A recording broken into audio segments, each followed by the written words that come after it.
Françaisdanslemonde.fr, la première plateforme multimédia d'aide à la mobilité internationale. Bienvenue sur notre podcast, je suis Gauthier Seyss et j'ai le plaisir de passer 10 minutes avec Raphaël Renaud. On vous emmène à Tahiti. 10 minutes, le podcast des Français dans le monde. Françaisdanslemonde.fr. Je suis content, je vais passer 10 minutes avec un auditeur adaptophile. Le terme est de lui. Il est pas mal ce mot, faudrait peut-être le déposer, adaptophile. Bonjour Raphaël. Bonjour Gauthier. Adaptophile parce que toi, on te met dans n'importe quel pays dans le monde et puis tu t'adaptes.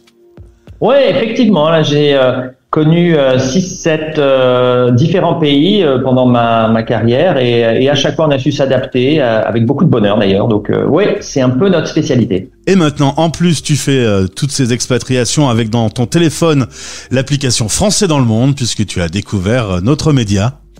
Ouais, j'aime beaucoup. Je trouve que c'est très sympa et le fait de créer du lien entre les expatriés qui sont loin, je trouve que c'est une très bonne idée. On reste toujours français, même quand on est très très loin de chez soi. Là, t'es à 22 heures de vol de Paris. Tu restes toujours français ? Oui, moi je continue à lire la presse française, des podcasts français. Oui, il y a un vrai attachement avec la France, donc non, je reste définitivement français. Maintenant, t'es parti depuis quelques années. Est-ce que quand justement tu regardes un peu les infos, les actus, tu te dis je suis bien content d'être autre part qu'en France? Ce serait facile de dire oui, mais je pense que la France est un magnifique pays, m'a donné des chances extraordinaires. Donc non, je regarde toujours le pays avec bienveillance, mais c'est vrai que moi je préfère aller découvrir le monde et donc mes yeux se tournent en dehors de France pour l'instant. Excellente réponse. Alors, on commence aux origines. Tu es des Hauts-de-France, Vitry en Artois. Il n'y en a pas beaucoup qui sont de Vitry en Artois, donc ça doit pas parler à grand monde. Tu fais des études à l'École nationale supérieure des arts et métiers, ce qui va te permettre de vivre un peu dans la capitale. Et puis ensuite, tu rentres dans une grosse société qui s'appelle Capgemini, qui va te donner l'opportunité de connaître ta première aventure à l'international. Comment tu sais que tu avais envie de découvrir le monde ? Ça vient de la famille, ça vient d'un parent, ça vient d'un oncle, ça vient de d'où ? Alors pas du tout. En fait, je pense que je suis le premier à avoir eu cette vie un petit peu en dehors de France. En fait, je vivais à Paris, un peu métro, boulot, dodo, envie d'une vie d'ailleurs, envie d'avoir des opportunités nouvelles. Et c'est vrai qu'avec Capgemini, il y a eu cette opportunité de développer des activités en Inde. C'était l'idée dans le monde de l'informatique de construire des ponts entre l'Europe et l'Inde. Et puis j'ai levé ma main et on m'a envoyé à Bangalore. Donc j'ai vécu quelques années à Bangalore. Et puis j'ai eu la chance de rayonner sur plusieurs villes en Inde, Mumbai, Calcutta. Donc effectivement, je me suis promené quelques années en Inde, mais basé à Bangalore. Alors, Hauts-de-France, région parisienne, Inde, il y a un choc ? Il y a un choc, mais honnêtement, c'est un choc qui se vit bien. Il faut pas regarder par terre, c'est ce que je disais aux amis qui venaient me voir. Il faut regarder les yeux des Indiens, la bienveillance, les bras ouverts, les sourires. Et en fait, on a vraiment passé un très très bon moment là-bas. Il faut dire aussi qu'on était quand même dans des très bonnes conditions, donc une vie qui nous a beaucoup plu, qui a duré en tout 2 ans et demi, 3 ans.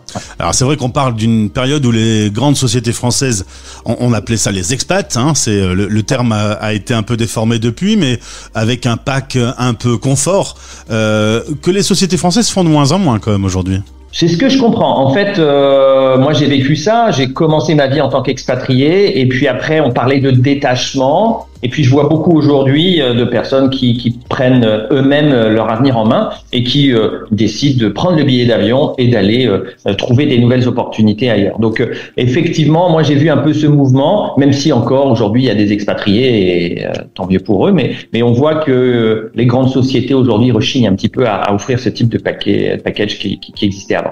Côté vie privée, ta conjointe est polonaise, donc là aussi il y a de l'international dans ce couple, qui va d'ailleurs se marier sur le thème l'amour autour du monde. Vous aviez envie tous les deux de découvrir la planète. Ouais, c'est ça. En fait, elle était polonaise, je l'ai rencontrée en France, mais elle faisait des études aux US. Et donc c'était assez naturel. J'ai vécu en Inde, donc on s'est rejoint sur cet objectif. Et je pense que quand on est expatrié, c'est un objectif à deux, parce que quand il y en a un qui vit sa son expérience au maximum à l'étranger et l'autre l'a subi. Souvent, il y a des déséquilibres. J'ai vu ça par le passé. Mais pour nous, on était vraiment sur le même schéma. Et donc, on a dévoré toutes ces expériences ensemble et on s'est régalé. On appelle ça chez nous conjoint suiveur ou conjoint accompagnateur. Vous avez toujours veillé à ce que les deux travaillent et que l'autre ne suive pas le premier, quoi. Ouais, c'est ça. En fait, on a voulu à chaque fois arriver dans le pays et que tous les deux travaillons pour avoir des vraies expériences et goûter un peu à la culture locale. Donc, tous les deux ont toujours travaillé. Après, c'était une dynamique. Ça a été moi, quelquefois, qui trouvais en premier. Après, ça a été elle. Donc, non, c'était, je dirais pas suiveur, accompagnateur, je dirais tous les deux moteurs dans les différentes expatriations. Vous allez connaître une belle histoire de 2 ans à Dubaï.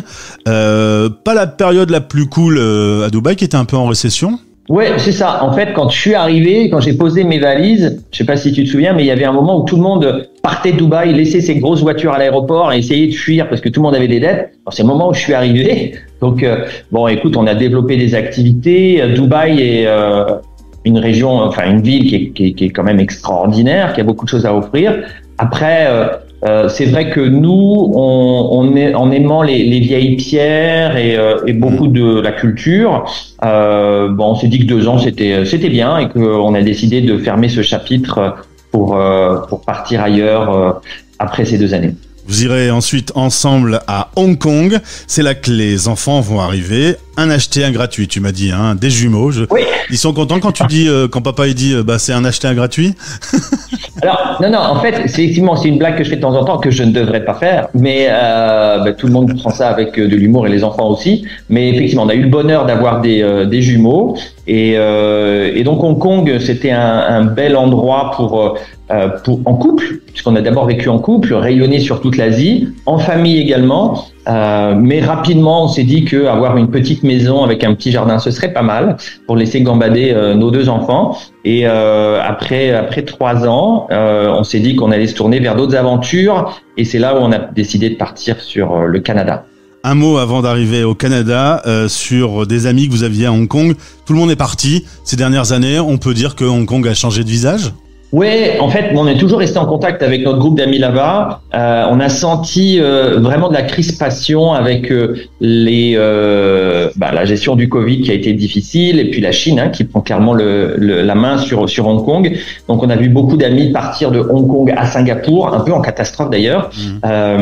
Donc, effectivement, Hong Kong n'est peut-être plus ce que nous on a connu il y a une dizaine d'années. Et honnêtement, il y a 10 ans, c'était vraiment top. On avait beaucoup de plaisir à se retrouver, aller sur des bateaux le week-end et visiter les îles autour de Hong Kong. Donc, effectivement, il semble que Hong Kong est en train de changer de visage. Petit choc thermique avec une arrivée à Montréal. Tu m'as dit c'est très important de développer son réseau. Un petit mot sur, comme tu en as un sacré, à chaque fois tu as eu de jolis posts. Comment on fait pour développer son réseau à l'international ? On trouve des gens et on garde contact avec eux ?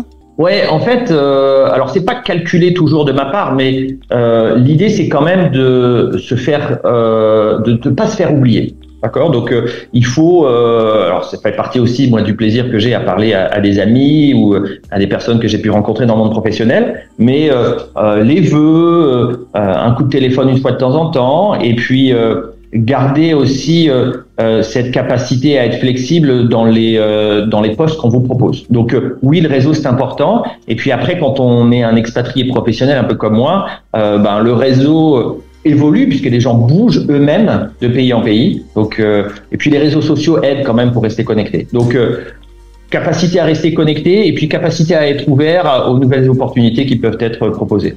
Vous voulez avoir une ambiance un peu plus anglophone, donc vous allez vivre à Ottawa, dans l'Ontario pendant quelques années, 3 années. C'est là que vous allez traverser la période Covid. Et puis vous vous dites, avec les enfants qui grandissent tout doucement, on retrouverait bien peut-être un peu de soleil. Résultat, vous êtes désormais installé à Tahiti. Alors Tahiti, Papeete, les îles autour, le climat, c'est plutôt paradisiaque. Il y a forcément des petits désagréments, Raphaël.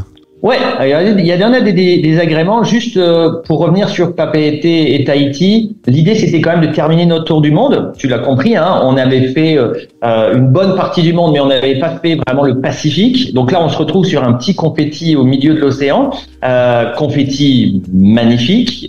Tout le monde rêve de vivre à Tahiti. Donc la beauté de l'île et la gentillesse de ses habitants, ça a vraiment, ça nous a vraiment beaucoup plu. Après, si tu parles un petit peu des désagréments, c'est vrai que Tahiti est une ville qui aujourd'hui souffre un peu parce que, comme toutes les îles, hein, les accès à la ville sont compliqués, donc beaucoup de bouchons, beaucoup de trafic, parfois de la pollution dans le centre-ville, et puis une ville qui a grandi très très vite et qui a du mal parfois à se structurer. Mais bon, une expérience extraordinaire.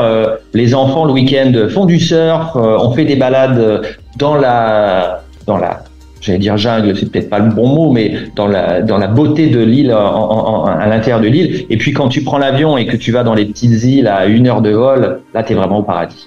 Alors les années passent, le mariage et l'amour autour du monde, ça c'est fait. Ça a été réalisé avec les enfants de surcroît. Aujourd'hui, vous voyez la suite. Alors de façon étonnante, moi j'allais m'attendre à on va revenir vivre en France.